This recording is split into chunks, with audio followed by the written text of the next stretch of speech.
So, this is the homeschool dad reporting once again on my situation with the city of Albuquerque and Supportive Housing Coalition of New Mexico regarding a tenant based rental agreement. That's a contract that I am involved in, and all tenants in the Supportive Housing Coalition's program. They all are contractually binded by this TBRA contract, whether we know it or not. But um, I have to do a lot of research, and so I watch, you know, information that is going to inform me since the city of this the strategic plan for New Mexico does not disseminate this type of information or the information that is needed to bring everybody on board. I'm talking about the entire community of New Mexicans on board with the housing plan and how it's going to move and how these services are going to be administered and and provide top quality services. But landlords and these housing agencies uh,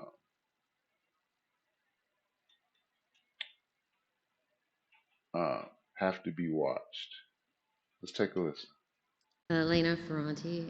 We own about 300 units in Colonial Heights, Virginia. We're solid workforce housing. And I think last time I checked, about 30% of my residents would qualify for a housing choice voucher if they were available.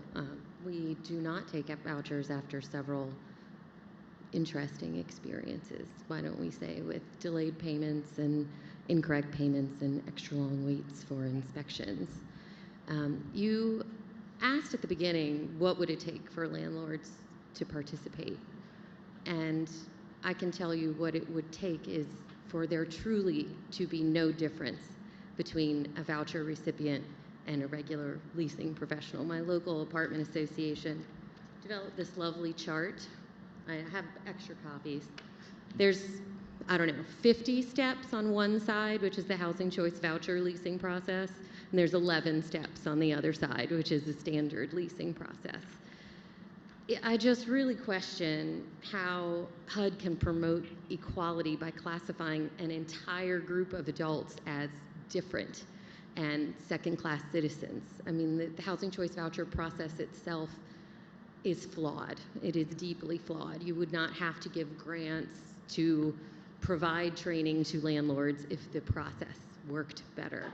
My suggestion is to make it more like the WIC programs, women, infants, and children. The all the housing provider has to do is get a machine that runs the debit card that is handed to housing choice voucher recipients. Mandating a flawed system, I also fear will have unintended consequences of reducing the amount of affordable housing. You start mandating it, people just rehab and raise the rents to the point where a rent reasonableness test will never pass. Housing choice voucher recipients are different because the system makes them different. And we need to How do you think provide they these make them different? because of this I mean, process. but beyond that, I mean, it's a different process. But It is. It's a very different process that has real time and real costs. And as a landlord with a mortgage, if I have the choice of getting somebody in tomorrow or I have the choice of getting somebody in 3 weeks, I'm picking tomorrow every time. That's just the way it goes. And having to sign a HAP contract, which supersedes my own lease. That right there is the main issue. This TBRA contract, and in Section 8 it's called a HAP lease. Landlords are opposed to these contracts because it takes away their rights as a landlord in regards to the overall legalities of their original lease. They're giving that up and signing a contract with the federal government. And because it is mandated so heavily they have a problem with it, especially when it comes to HQS inspections. The repairs that need to be done in my unit is equivalent to a medium to large rehabilitation.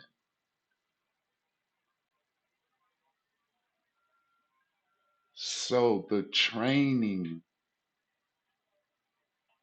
is important. The training as far as HQS inspections are important because, mind you, Supportive Housing Coalition of New Mexico's counselors or specialists, whatever they call, they come in here and do an inspection and can see a crack in the ceiling that's 8 to 11 feet long and can't even go back and report that. Something that is visible to the eye. Ray Charles could see it. Some landlords are opposed to these contracts. Is a problem. It's a voluntary system, and it's voluntary because it is cumbersome and it sets people who need help the most into a place where they're trapped, they can't get out. You go into these housing authorities and they're covered by bulletproof glass, and it takes weeks for people to get an appointment with them if they have a problem. Some housing authorities are great. Unfortunately, there's just as many that are not. I urge you, instead of consistently looking at landlords and the private sector, to look internally, which I understand Secretary Carson is also encouraging. Mandating, I would love to, is there any research actually on whether or not source of income as a protected class increases or decreases affordable housing? Because I think that would be worthwhile for you all to look into. Thank you for your time. Thank So, source of income, TBRA contracts, supportive housing coalitions, policies and procedures. The model is flawed. The model is flawed, but you say it's a proven model. It's only a proven model because of when you're recertifying for these grants, your measurements and outcomes, the data that you submit to the funders are incorrect. Since 2020, COVID, there has not been any inspections in my unit.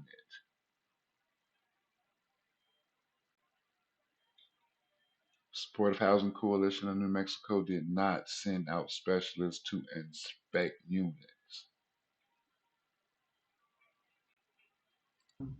It's the president and CEO of TNC, and I'm also a member of the apartment association, so we have a code of ethics that we're supposed to work through. And John actually cited that and asked for a meeting. And I want you to know, it's not just about you, but it's about how they do these violations, when they throw our name in, when they don't. Do they inform us of, some of these work order challenges? Are they aware of their own rights and responsibilities? As a Why would they have to be aware of their rights and responsibilities when, if the contract was amended to the lease, then everybody would have understanding, Laura Chavez. Everybody would have understanding. That's why TNC management is denying that there is a TBRA contract. But there is a contract. landlord compared to us. And I do want, he came back to me and he said, well, Jerry, and I think this could have been handled better. I should have done this. They should have done this. I said, call a meeting. I'll be, I'll support you. So I want you to know that is happening tomorrow at 11:30. It may not fix everything right this moment, like Joseph and the mold and everything, but on It should have fixed everything. This meeting happened prior to you incorporating the Smith family policies and procedures, and then moving forward to evict us by termination of voucher. If you met with the CEO of TNC Management in my regard, and you completed a housing inspection and you see all of the damage in this unit, then why are we still in this unit? And why have both of you decided to terminate our housing?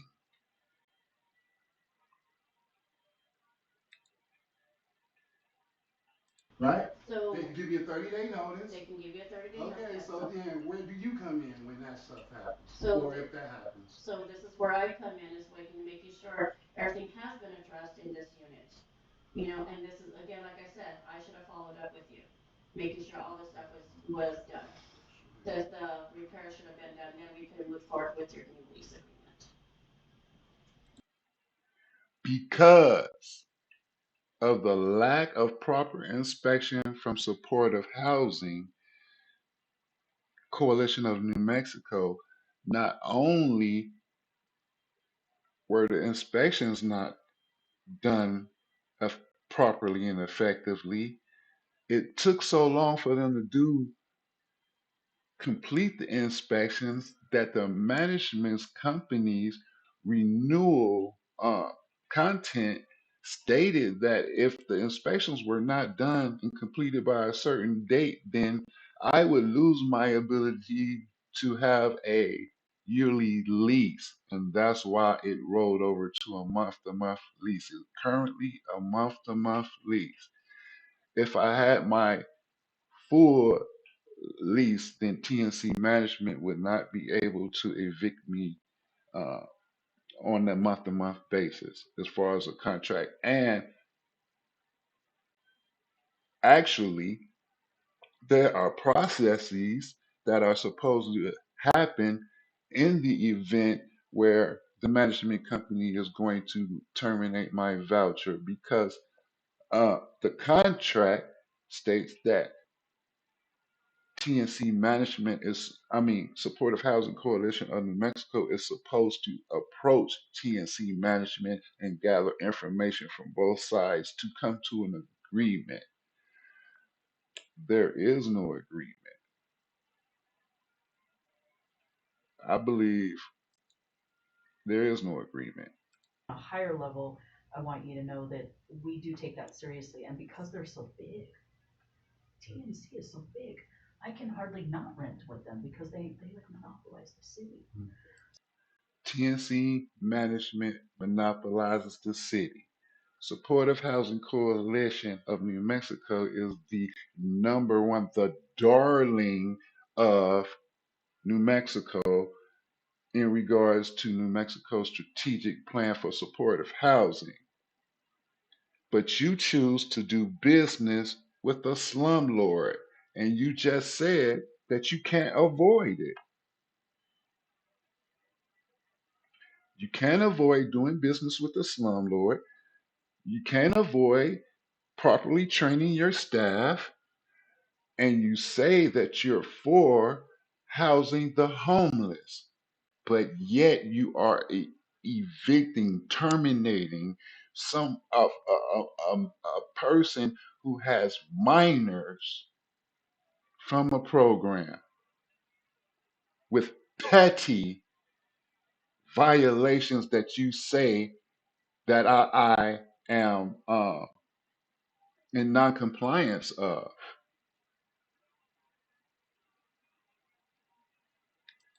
No, something is not right here. Something is not right here, and we're going to address this. I do this for the housed and unhoused, homeless individuals, veterans, women with children who will be coming into this program, and trusting the staff to provide quality services so they won't experience hardships. They're coming off the streets into a program that is set up for them to fail. It is set up for us to fail. We have no voice because you do not circulate the documents that will give us our voice. You're more concerned with the $2 million contract and your 9 employees that would lose their positions. What about the homeless tenants that you provide service for when they're in positions by your agency and you force them back out on the streets?